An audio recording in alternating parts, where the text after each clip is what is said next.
this home practice session, we're going to take a couple of belts and we're going to utilize these belts on our upper arms to get this really nice external rotation, which is going to open up the shoulders, also give us some opening in the chest area. Especially when we open up the shoulders and we get this external rotation of the upper arms, it's the gateway to allowing us to breathe better and really access the lift and the opening of the chest and the side ribs. So you can see I have these small loops in each belt.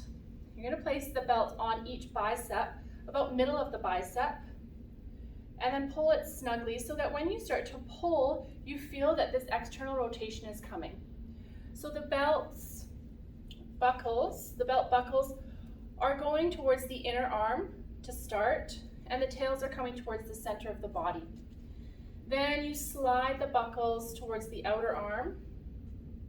You want them to be snug, but not too snug, that you're cutting off circulation. And then I'll show you what we do from behind.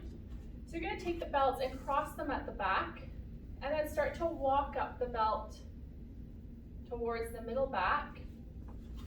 And then you can start to pull the belt forward.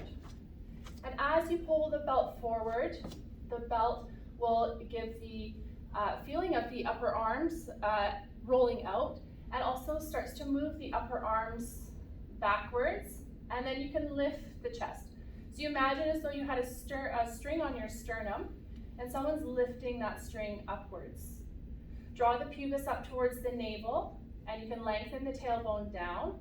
And just notice if these front low ribs, if they're poking out, allow them to soften into the body.